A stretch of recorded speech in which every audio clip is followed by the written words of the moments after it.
Previously on Gearz. What a pleasure and what a treat to have in the studio.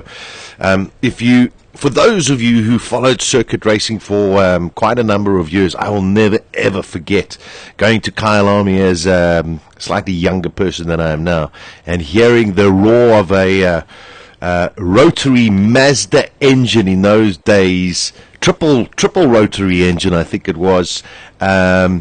And the likes of Ben Morgenrood taking on the likes of Chris Aberdeen and the likes of Terry Moss. What a pleasure to have in the studio, legend of South African motorsport, Ben Morgenrood. Welcome, Ben. It's great to have you here. Thanks for coming. Thanks for having me. Pleasure to be here. I mean, you have a motorsport career that stems quite a few decades, to say the least. Yeah, it goes back over 40 years. And you're still loving it. Yeah, it's as much fun now, if not more. You know, there are different goals now. Yeah. You know, as you grow older, you look for different goals, different targets, and you know, having achieved almost as much as you can achieve in this country as far as championships and that sort of thing goes, the next goal now is to see for how long we can keep going, you know, as the years roll by. Well, that's the you know, a lot of people always sit there and say, well, you know, if you play a sport like tennis, you can play it until you're 70 or 80 years old. If you play a game of golf, you can play it, you know, for a long time as well. But a lot of people, besides the safety aspect and the danger element of motorsport, as long as you know, still can see pretty well, it's an innate ability to drive a car. Well, yeah, it's more than that, though. You know, it's the bottom line is passion. You need passion, especially if you want to keep on going as long as I have, and to be competitive at my age. You know, I'm going on my next birthday. I'll be 66.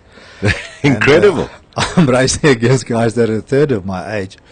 So, although, as you mentioned with golf, you can carry on until the ripe old age of whatever, 70 or 80, but then you're playing against 70 and 80-year-olds.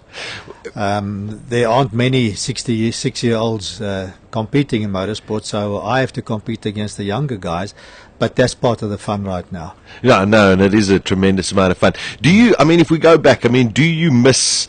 Because I've seen you also race in some of the historic events, you know, for example, at Swartkorps, and we see you in some of the old Mustangs, yeah, those V8s and that kind of stuff. Yeah. And you come across like a Sarl will come for a day or whatever, and you guys will race each other. It's more of a friendly kind of a race than what you're doing at in the West Bank Super Series. But do you miss going against those kind of guys, the Sarls, the Chris Aberdeens, the Terry Mosses of the world? Yes, I do. You know, the era you're talking about now, which goes back 20 years, when a lot of us were, let's call it our prime, it seemed to be something very, very special. I was there then, I'm here now, and that has a special flavor to it.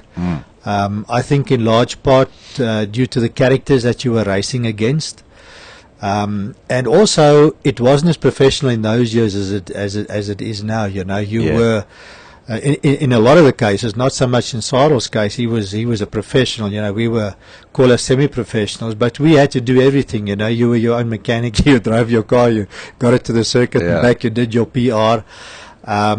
But the fact that you needed to have a good mechanical understanding, and you were had to be able to prepare your car yourself, and that combination seemed to bring out a special breed of person. I'm thinking now of people like Roger Taylor, Henny van der Linde, Jeff Mortimer, Willie Hepburn. You know, those guys have all, and myself, we all had a strong mechanical background, and today it's different. Today the guys have a team, they have a race engineer doing the work for them, so you'll have a guy racing a motor car that has no idea what happens under the bonnet, and it seemed to take a bit of the character away these days compared to what you had in those days. That's the difference that I see. Yeah, I mean, I'm glad you bring up Willie Hepburn. I mean, because Willie, also still, you find him at odd races here and there. But, I mean, you and him over the years have had some terrific battles on the track. Absolutely. We raced similar vehicles at Yeah. the same time. We raced Mazda RX-7s in Group 1 against each other. We raced little Mazda 323 EGIs against each other. Identical motor cars, identical specification.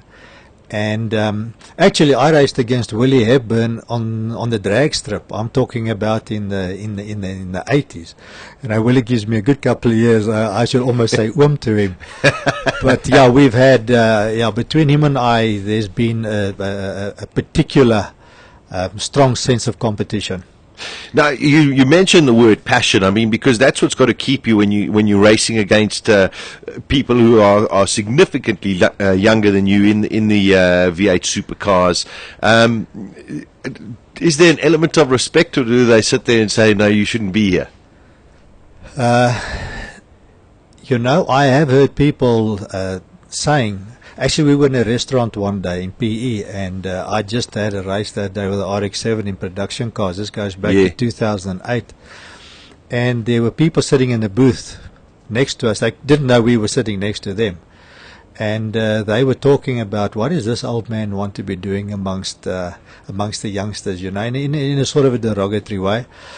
But to get back to passion, it doesn't matter if it's a passion for horse riding or a passion for of course painting, whatever it is. I think if a person doesn't have a passion for something in your life, you're lacking something.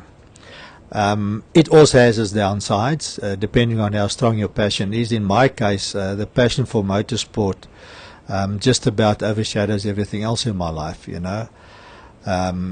So a well-rounded person probably wouldn't have that strong a passion or develop it to the degree that some of us have. Being in the motorsport world, I just see people with a similar passion to mine. Yeah. But I must say, there's only a handful of people that have the strong passion. Well, I mean, those some are of us have. Well, I completely concur. I mean, I firmly believe that those are the people that in 20 years from now we'll still be seeing either racing competitively or racing just because of their passion, whereas the others will go and embark on doing something else. Yeah. Now, I mean, you've raced just about everything in over the last 30 or 40 years. But I remember when you, from going from these massive V8s, which you're back at now. But when you had that triple rotary Mazda, I mean, to me it was the closest sounding thing to a Formula One car in those days. It was just used to scream, and I miss that kind of thing nowadays. I must say, when I go to circuit racing. But going from there, Ben, and then putting together the RX-7 in the production cars, or I think you did an RX-8 as well. RX-8. You did the RX-8. I remember. I think the one was completely trashed. I think one of the races at Kyalami. Yeah. But how when you're so used to so much power underneath you, now how do you just adapt to going and sitting and going, I'm going from 550 odd horsepower, 600 horsepower, I'm going now to 150 horsepower. I mean, don't you get frustrated? Not really, because it's nice driving a car with a lot of horsepower. There's just no substitute for that. It surprises you every time you put your foot down. It's something that you never really grow accustomed to. But you can have just as much fun in a go-kart, and people do have a lot of fun in a go-kart. It's not just the sensation of speed and the power under your bum, but it's the competition against somebody else in a similar machine to yours. The will to want to beat him, to be the best. So whether it's a small vehicle, a big vehicle, you have almost as much fun in the one as the other. Although the more powerful the car is, the bigger the kick. Yeah, and also the bigger the hit into the wall as well. Unfortunately, that is so. Yeah. That happens, and the bigger the hit on your pocket. Yeah, no, that's true as well. This weekend, I mean, you over the years you've managed to attract a very good group of sponsors that have always stuck by. You've got your own motor dealership. Is it Randfontein Way? I think. That way? It's in Randfontein. It's a Ford, Mazda, and a Kia dealership. Kia dealership as well. Indy Oils, you've got the good backing. You're going in with a Ford this weekend. I mean, last race of the season, great to be at Kyalami. And I mean, if there's one person who knows the back of Kyalami, you do very well. Yeah. As you said, yes, I've been running my car out of my own companies, but it is a very, very expensive sport. Yeah.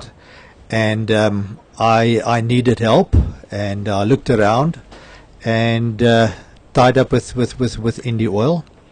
I like their attitude to motorsport. You know, Trevor and Adam are motorsport enthusiasts. They're not sponsoring guys just because they want to get advertising out of it. They're involved in it because they are motorsport people, and to me that's important. You know, Very. When your sponsor takes an interest in what you're doing, it makes a huge difference. You try that a little bit harder for them, and they've been very, very good sponsors, and they have a wonderful product.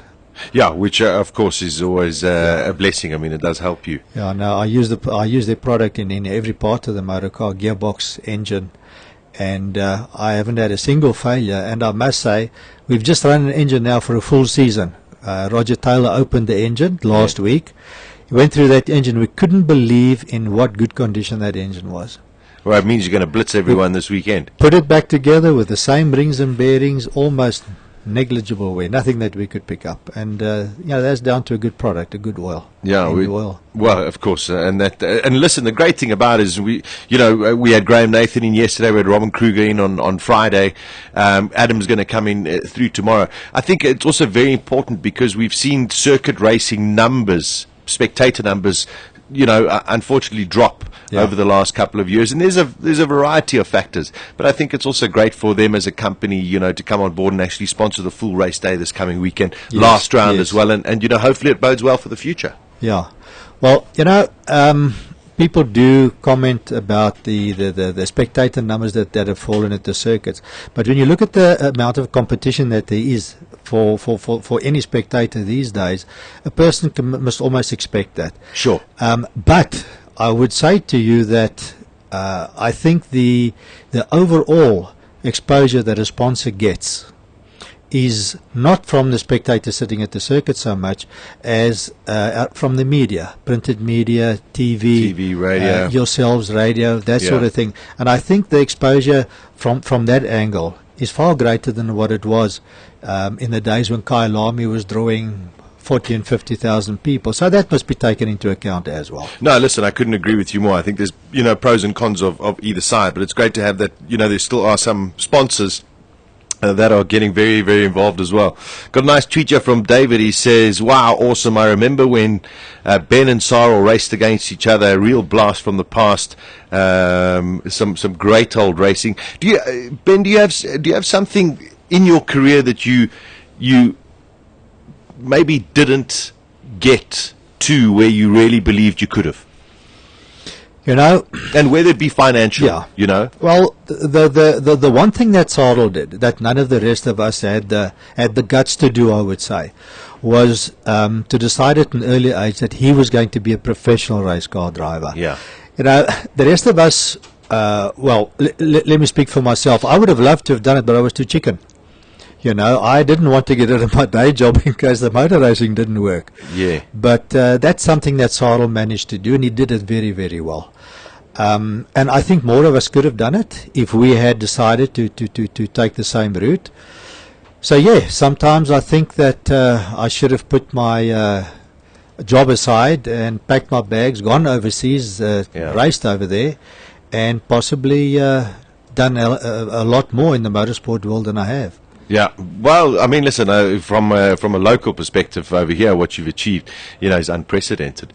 Who besides, I mean, let's take away current racing at the moment. Let's go back to, as you say, maybe when you were in your prime 20 years ago. Who was the toughest guy you raced against? Toughest guy that... Maybe not. I didn't race against him that much, but somebody I did.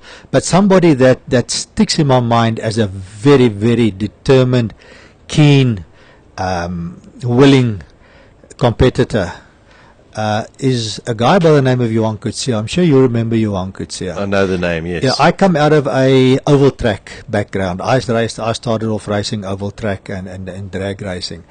And I came up against Johan Coetzee on the oval track. Yeah. And I must say that there are few people as determined as what that chap was through the years. Tremendous car control, aggressive on and off the circuit. We almost climbed into each other a couple of times.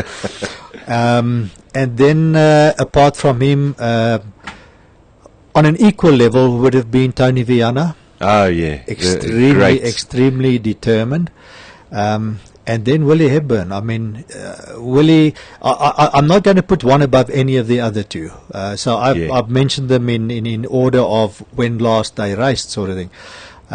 Willie he's an absolute demon, and Willie is quite a couple of years older than I am, but he's still just as haragat and as keeps on trying as he ever did. He just does not give up. Yeah, no, he's got an incredible temperament if you think about it. I mean, he's just so competitive and just, as you say, into his 70s or just before his 70s, and he's still, you give him anything with a V8 motor, and that's Willie Hepburn. He Again, it's the passion. It's the passion for what he's doing, and that's what keeps him going, and Willie's as quick as he ever was.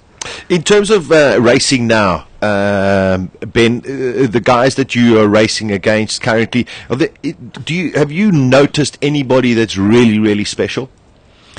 I did. The Orby clan. Yeah. Dion and his sons. Also an awesome passion for motorsport in general. And all three his sons are extremely competent race car drivers. One of his sons raced overseas for quite a long time. He was the reserve driver for the South African A1 team. And I've raced against those guys. They are world-class racers. And, I mean, looking forward, where I know that there's a lot of talk about an African V8 touring car series coming in 2014. How long is Ben going to carry on racing? For as long as the passion lasts, and let's hope there's going to be another 20 years. Oh, that'll be great. I mean, you look at old boss Piper. He's in his 80s and he's still at it. I mean, that's incredible. I think it was only sometime this year that Sir Sterling Moss officially hung up his gloves and his helmet. And I think he's 85 or something. There you go. I mean, that's incredible. He officially said, "Okay, I'm retiring from racing." Incredible. Ben, this weekend, what are your objectives for this weekend? Well, I tied up the national championship with the last race in Cape Town. Incredible. So this weekend, the idea is to go out there, pole position, win both races, and wipe the field if I can. There we go. Pick up the trophy at the end. I mean, that's incredible. 2 India Oil sponsored champions already this year. Yourself and Graham Nathan. I mean, that's just terrific for them as well. That's brilliant. I think it says a lot for the product. Yeah, it does. Ben, it's great to see you. Wish you well over the weekend, and of course all the endeavours in the future. Thanks for popping in, and hopefully the weather's gonna get a little bit better, because the V8's much better in the dry than the wet. Yeah, the forecast is for Saturday to be dry, so I would encourage as many of our fans to come to Kyalami as they can. Come and visit us in the pits. We would like to see you there. Wonderful, wonderful stuff. Ben Morgenrood, Indy Oils, Ford driver in the Westbank Super Series event this weekend. All compliments of Indy Oils. Great to have him in the studio. At the next intersection, turn on Gearz with Sasha Martinengo. Weekdays from 12 to 2 p.m. Central African Time.